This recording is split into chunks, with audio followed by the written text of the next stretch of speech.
handle covereth it with a vessel, or putteth it under a bed, but setteth it on a candlestick, that they which enter in may see the light.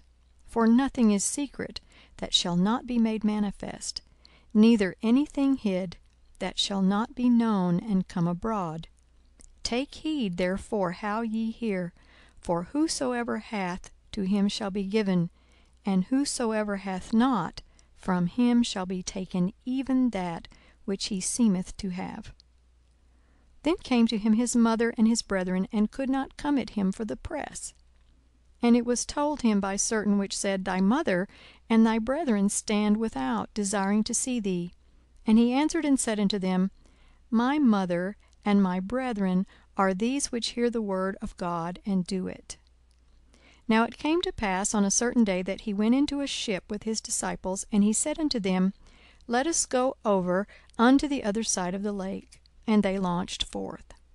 But as they sailed, he fell asleep, and there came down a storm of wind on the lake, and they were filled with water, and were in jeopardy. And when they came to him and awoke him, saying, Master, Master, we perish, then he arose and rebuked the wind and the raging of the water, and they ceased, and there was a calm. And he said unto them, Where is your faith?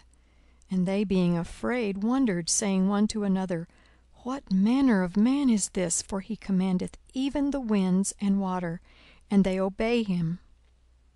And they arrived at the country of the Gadarenes, which is over against Galilee. And when he went forth to land, there met him out of the city a certain man which had devils long time, and bare no clothes, neither abode in any house, but in the tombs. When he saw Jesus, he cried out, and fell down before him, and with a loud voice said, What have I to do with thee, Jesus, thou Son of God most high? I beseech thee, torment me not. For he had commanded the unclean spirit to come out of the man. For oftentimes it had caught him, and he was kept bound with chains and in fetters. And he brake the bands, and was driven of the devil into the wilderness. And Jesus asked him, saying, What is thy name? And he said, Legion, because many devils were entered into him.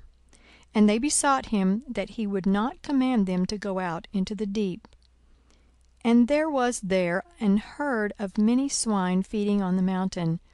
And they besought him that he would suffer them to enter into them, and he suffered them. Then went the devils out of the man, and entered into the swine. And the herd ran violently down a steep place into the lake, and were choked. When they that fed them saw what was done, they fled, and went and told it in the city and in the country. Then they went out to see what was done, and came to Jesus, and found the man, out of whom the devils were departed, sitting at the feet of Jesus, clothed, and in his right mind, and they were afraid. They also which saw it told them by what means he that was possessed of the devils was healed. Then the whole multitude of the country of the Gadarenes round about besought him to depart from them, for they were taken with great fear. And he went up into the ship, and returned back again. Now the man out of whom the devils were departed besought him that he might be with him. But Jesus sent him away, saying, Return to thine own house, and show how great things God hath done unto thee. And he went his way, and published throughout the whole city how great things Jesus had done unto him. And it came to pass that when Jesus was returned, the people gladly received him, for they were all waiting for him. And behold, there came a man named Jairus, and he was a ruler of the synagogue, and he fell down at Jesus' feet, and besought him that he would come into his house. For he had one only daughter, about 12 years of age, and she lay a-dying. But as he went, the people thronged him. And a woman having an issue of blood 12 years, which had spent all her living upon physicians, neither could be healed of any, came behind him, and touched the border of his garment, and immediately her issue of blood staunched. And Jesus said, Who touched me? When all denied, Peter and they that were with him said, Master, the multitude throng thee and press thee, and sayest thou, Who touched me? And Jesus said, Somebody hath touched me, for I perceive that virtue is gone out of me. And when the woman saw that she was not hid, she came trembling, and falling down before him, she declared unto him before all the people for what cause she had touched him, and how she was healed immediately. And he said unto her, Daughter, be of good comfort. Thy faith hath made thee whole. Go in peace. While he yet spake, there cometh one from the ruler of the synagogue's house, saying to him, Thy daughter is dead, trouble not the master. But when Jesus heard it, he answered him, saying, Fear not, believe only, and she shall be made whole.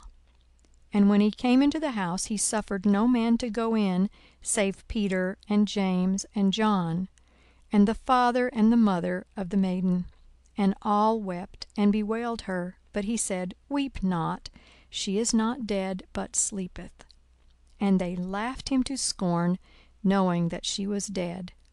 And he put them all out, and took her by the hand, and called, saying, Maid, arise.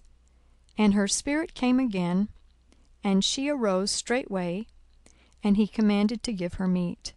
And her parents were astonished, but he charged them that they should tell no man what was done. End of chapters 7 and 8.